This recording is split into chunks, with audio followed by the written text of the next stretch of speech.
On this episode of the show, I have with me Mallory Plank. She's the head of talent acquisition at Guidewheel, and we're going to be talking about quality versus speed. So how do you balance those requirements, make sure you manage stakeholder expectations, going fast but retaining quality? We're going to talk about some of the workflow and process improvements along the way. Mallory, thanks for taking the time. Thank you. Thanks for having me. Absolutely. Before we dive in, tell everyone what Guidewheel does. So at the highest level, we've kind of coined the term Fitbit for factories. So essentially, we are introducing SaaS into the manufacturing floor, and there is a sensor that plugs into where a machine plugs into the wall and does exactly what our Apple Watches or our Fitbits do and reads all the data, puts it on a dashboard, and then we help these manufacturing floors create energy efficiency workflows, predictive maintenance, better just overall performance across mainly targeting mid-sized manufacturing floors, but obviously working into the enterprise space as well. Awesome. I'm sure there's a lot of ongoings within that space right now. That could be an episode on its own, but we're going to be talking about quality and speed when it comes to talent acquisition. I have another podcast that I talk to engineering leaders, and I love this topic when we cover it. And I kind of don't see much difference when I'm talking to either audience, and this kind of does fit. When we talk about quality versus speed, obviously, let's talk about the stakeholders first, because I think sometimes when it comes to setting those right expectations, making sure they're aware of the implications. Talk to us about how you handle your stakeholders when you talk about the subject, and give us some feedback there. I think, honestly, moving from agency recruiting into internal, recruiting way back in many years ago in my career, that was why I wanted to move from the agency side to the corporate side, because I think that the stakeholder management piece is, for me, the challenging piece of the puzzle that's fun to work out, because even though Guidewheel, for example, I have amazing stakeholders, really strong leadership, but what my CEO wants is slightly different than what my CTO wants, which is different than what my head of sales wants, and so it's the puzzle of, I think that's where a relationship plays a big part. You have to understand what makes each person tick a little bit differently for what's going to be most important on their team. But then it's communication at the end of the day. I treat my stakeholders like my sales clients. I did when I was back in sales, and it's just requalifying the expectations every time I talk to them. So I'm hearing this, is that, and you're not necessarily verbaging it so CEO, I'm hearing this. Is this what you mean? But it's repeating what you hear, because sometimes when that comes back out their mouths the second time, it's maybe that's not what I wanted, or that's not what I thought I wanted. And so I think the communication piece is the most important part of stakeholder management, especially in fast moving startups, because priorities change daily sometimes. They come out of a stakeholder meeting, a shareholder meeting, and what's number one priority is different in the afternoon than it was in that morning. And so you have to be very adaptable in that sense. And again, that's where the communication, repeating, okay, we're pivoting, or I'm hearing that we're pivoting. Is that accurate? Because what you don't want to have happen is Tuesday, you're running at something, Thursday, you hear a change, and then Friday, you jump into an end of week meeting, and they're like, well, where are those 15 candidates we talked about for the previous initiative or whatever? So, that's kind of how I look at stakeholder expectations and management, communication, but then you got to have data to support it at the end of the day as well. How do you work with your team, the TA team? Because obviously one of the hardest things is pivoting and dropping what you're doing to go do something else after you spent days, weeks, months working on building a pipeline. I guess, how do you work with them? Because obviously that is one of the most frustrating. I mean, there's a couple we could list, but that's for me at least, that's a frustrating part of it, because you do invest time and you build relationships, and it's as though I used to be a software engineer. It's as though you worked on a feature, and then you show up to the stakeholder and they said, no, we don't want it. You're like, I spent 2 months working on this, and now I'm just going to throw it away. You just feel kind of empty at the end of that. How do you work with your own team?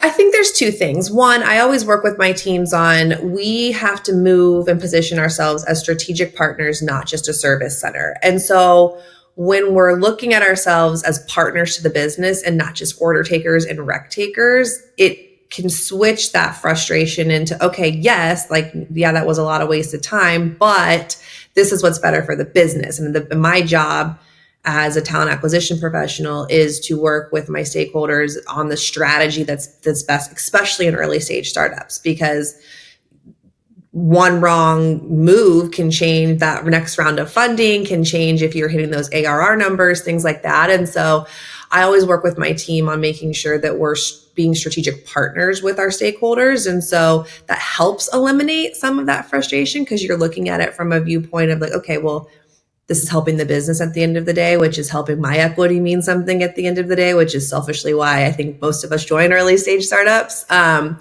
But then I think secondarily is I always have something else that I'm working with my team on outside of just the recs that they're working on, whatever their professional development need or wants might be, so that they have some other kind of job enhancement, job enrichment coming in their day to day, and not just, all right, I did 15 phone screens this week, I submitted 10, it's not just about that at the end of the day, so that there's something else kind of filling their cup for when the inevitable pivot happens on recs that we're working on.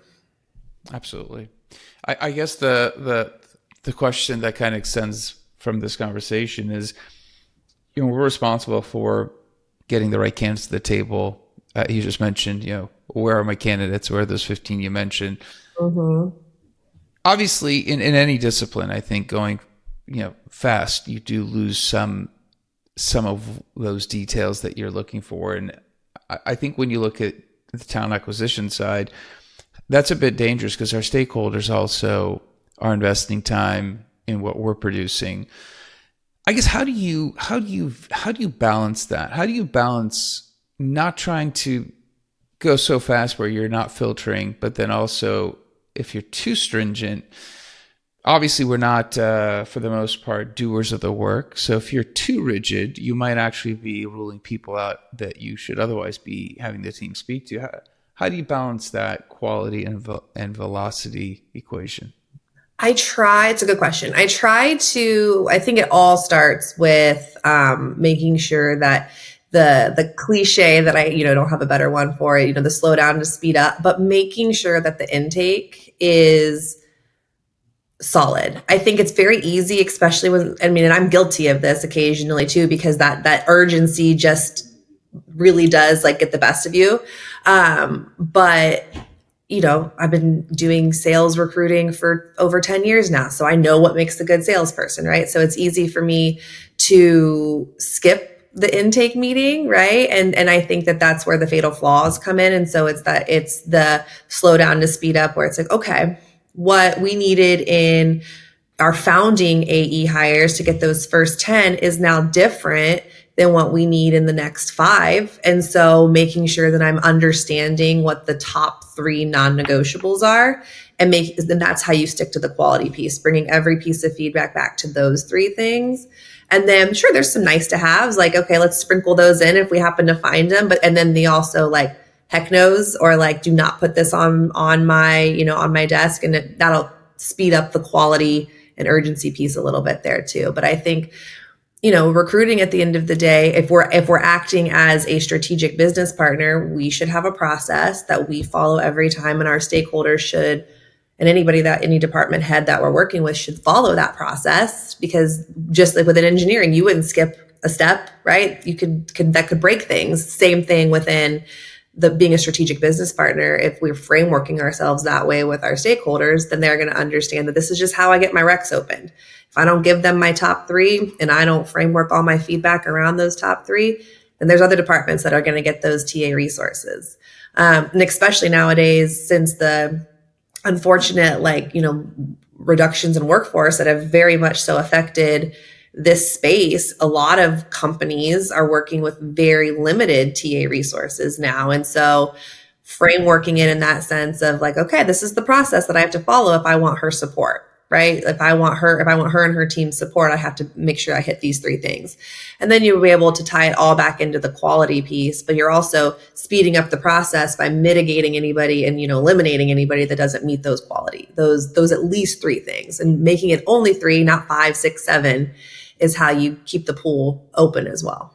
I guess a question I like asking, and this is a tough situation, so I like hearing these different opinions on it. But coming from the engineering side, I mean, you do find yourself, well, I'd say not locked in meetings, but you find yourself in meetings where you're debating nuances of how you would do something, maybe for half a day. I mean, until you're sure, or maybe there's differing opinions, and you have to kind of prove out or build the prototype or do something. When it comes to the talent side, obviously we're talking about speed, quality. We talked about priorities changing. When you do get that rec where it's like, I just know this is a waste of time. We're just, we get them. Usually, I mean, I'm sure you've got them. I'm sure everyone who's listening has seen them. But you're like, I know that for sure. This is not going to work. They want too narrow focus. There's 4 people out of the country, and I'm not going to know until I stumble on those 4, and if they even want to talk to us.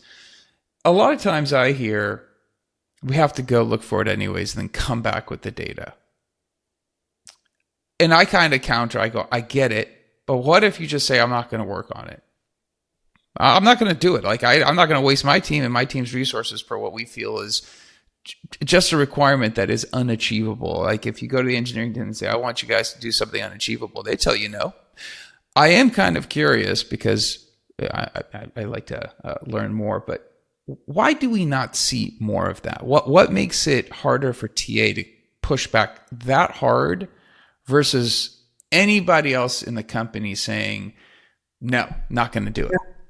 I think there's 2 reasons why TA struggles with that. One is if an engineering team is going to say, hey, we're just not going to work on this, there's likely some sort of data or tangible thing that you can point to say this is why that won't work. And when you're working in TA, we have the most unreliable product on the planet because we work with people and on all ends, right? Like, not only are my stakeholders unreliable, my candidates can be unreliable, right? And I speak obviously generically with that, but it still amazes me how many people don't show up to interviews in 2025 when it's like this horrible job market, right? And it's still amazing me how many people don't show up to interviews. And so, but I think that that's a hard part for us, for TA professionals to come back to and say, I'm not going to work on that because I know it's a rec that can't be filled, because the immediate question is going to be, well, how do you know that? And if you don't have the data to support it, it's the same exact pushback that I would give a hiring manager if they said, well, I just feel like this person isn't the right fit. I would ask them, well, how do you know that? Based on what? And it's the same question pushed back. And so in situations like that, there are luckily tools out there that do help. Like LinkedIn Recruiter has a lot of different, data that you can support. It's not foolproof by any, but it's at least some data to support. Okay, to your point, if I hit every one of these requirements, there's 4 candidates in the world, not even in the United States, right? In the world that 100% match those requirements. Sure, I'll reach out to those 4. I'll do that right now with you on the call, Mr. Hiring Manager. Now that we've reached out to those 4, what else can we work with here? And I think that's where being the strategic partner as opposed to the service center comes into play, because I've provided data. I've said, and essentially did what they asked, right? I sat with them. Here's the 4 people, did my quick note. Okay, now in the off chance that one of those people gets back to me, meets our rec requirements, meets our salary expectations, all that stuff. Awesome. Now, where else? How do we widen this pool? And the communication and the partnership comes into play. And then secondarily, to your point on, why is it so hard for TA to push back? Because a lot of us fall into the service center piece where we just take recs and then we get in our little huddles and we whine to each other and we say, this is going to be a waste of time. But if we act as strategic business partners and really hold on to that intake conversation where we bring the data, we support, okay, I'm hearing what you're asking for. I'm showing you how limited this is going to be. And then set the expectations. I'll work on this for 24 hours with what you want. And then we're going to have a meeting and I'm going to show you the data to support it. Just unfortunate that it has to be a little bit more reactionary to get the data right now than other departments, I think. Yeah, that's fair. I actually like how you articulated that. And I think you said something in there that resonated with me. And you mentioned, hey, we'll do this for a day or two and get back to you. Right. And I think I've asked this question before, and I don't know if I've gotten an answer that I quite have settled on. So I keep asking it because I'm asking because I'm trying to gather opinions because I come from two different worlds. Like I have the background from software. I can't code anymore. I don't want to code anymore, and I can't. But that's a whole different question.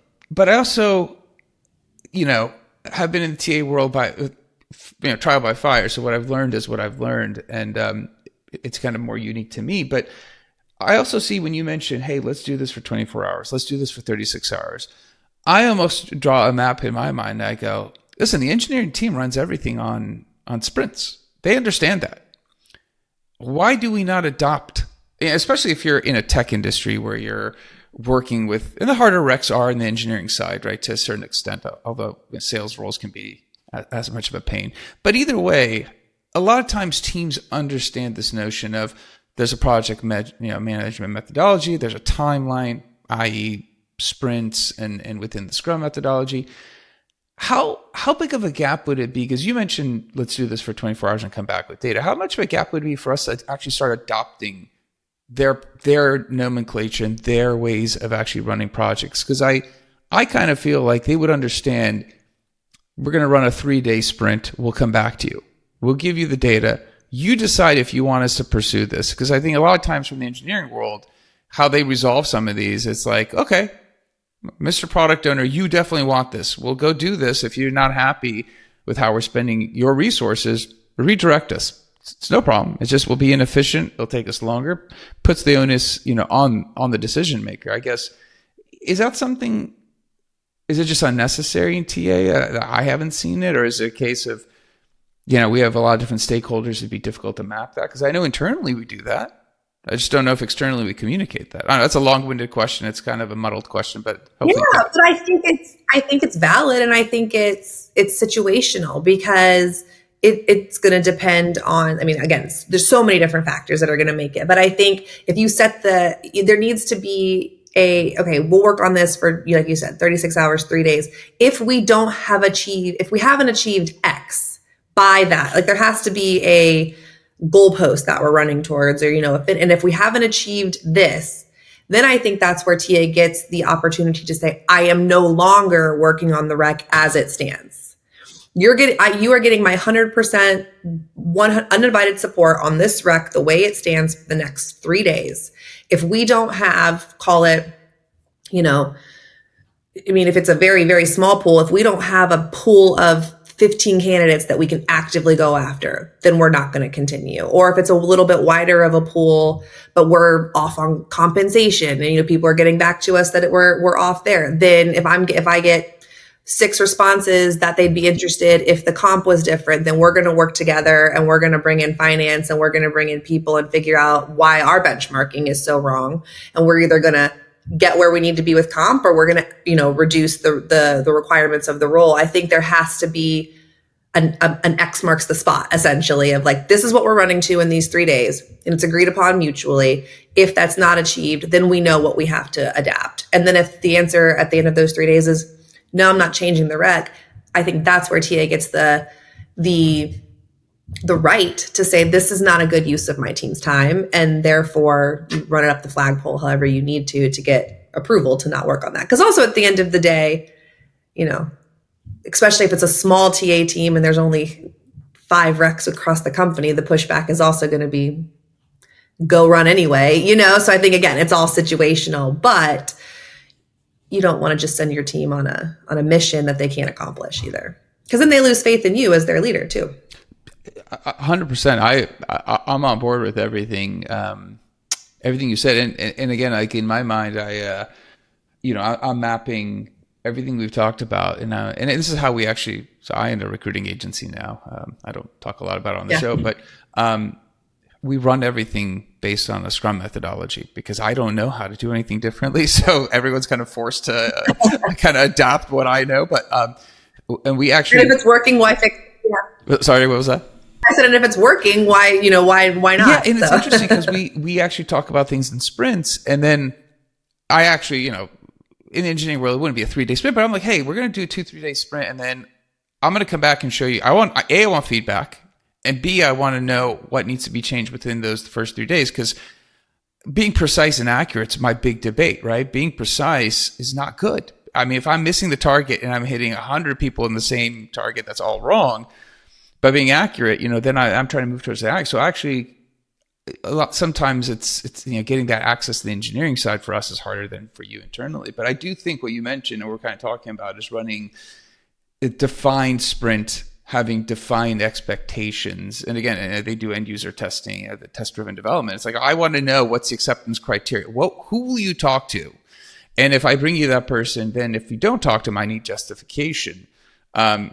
I love all those things. And again, I think there's a little bit of a mapping that I see because it's just my training is a bit different. But I do like everything you said, because everything actually, what you said and what you're doing maps to how if I could magically wave my wand and marry the two sides, I would definitely do that. Yeah. And everything you said kind of resonates with me, because I actually was going to ask you about process improvement. I think you kind of dove into that within the context of if we're going to go faster and still maintain quality, that coupling between the two teams has to be so intricate and so consistent that, without that, we are really wasting time. 100%. And I think that's where I always go back to, like, the communication piece. Like, if I'm asking questions, it's because I'm trying to understand maybe it's where my team's missing the mark, but it's also sometimes to influence my, by asking the questions that maybe they are blindsided to. Because I think sometimes TA teams get really frustrated with lack of feedback and lack of process. But it's like, if we peel back, this is the TA team's whole job, is interview. But your stakeholders are doing 25 other jobs every minute. And so it's usually, and it's hard not to take it personal when your product is a person. You have to be the deliverer of the bad news when every candidate's asking for feedback as to why, and you're like, I don't know, they just said it didn't click, and like you can't deliver that type of feedback. And so it's hard as a human to not take that personal. But again, if we peel back and are looking at ourselves as, okay, I'm a strategic business partner. This hiring manager isn't giving me what I need. I need to ask for it. And it's probably they're not providing it because they're trying to be hard to work with or because they're trying to skirt your process. They just have 24 other things on their plate, and that slipped their mind. And so I think having a sales background helps in that sense, because I'm not afraid to ask certain questions. But I think any good recruiter shouldn't be afraid to ask questions. That's literally our job. We're getting through the layers. We're asking why. It's the same thing that we would do to a candidate that we do on the stakeholder side of the house. And so I think I've worked on TA teams. I've led, different TA professionals that just want to work behind the scenes, and that you can't do that in scrappy early stage startups. Like, you have to be loud, you have to get what you need, and you have to advocate for your team to get what you need. And if you're not doing that, the rest of the process isn't going to work. And so that's always my number one place to start. Say, we're not seeing eye to eye, here's a 10-minute sync, we need to chat. It can't be through Slack, because everything gets, miscommunications happen all day, every day when it's written term. But it's just like seeking to understand and then building that foundation. And then you can work to change your processes and come to a common understanding. But when you talk about process improvements, I think it has to start with TA owning that our job is, riddled with gray area. And if you have to be semi-comfortable working in that and find the black and white anywhere you can. I love that, riddled with gray area. I think that actually, I think from now on, if somebody does ask me, give me a sense as to what it's like, I'm going to be like, it is riddled with gray area. I'm gonna. I wiggle my mouth every day. I don't know what problem I'm going to solve, but I think you have to love the chaos a little bit to be good in this TA profession. I love it. I think we'll stop on that note. That's a great quote. Mallory, appreciate you coming on, sharing your thoughts. If someone is going to want to follow up with you, ask a follow-up question, get in touch with you, what's a good way of connecting with you? Mallory at Guidewheel.com is simple and easy, but LinkedIn's always a good place to start as well. Okay, awesome. I definitely will make sure we include some of those in the show notes. Again, thanks for coming on the show. Thanks for sharing. Yeah. Thank you so much for having me. This was fun. Awesome. All right, that's it for this episode. Be back again, different guest, different topic. Until then, two things. One, I think we talked about quality versus speed. We kind of looped in some feedback and some process components in there as well. We definitely covered a lot of ground within the 30 minutes, and hopefully you found that valuable. So share this episode with somebody else who might benefit from it. That would be greatly appreciated. Also, like, subscribe, comment, let me know how the show is going for you. Until next time, thank you and goodbye.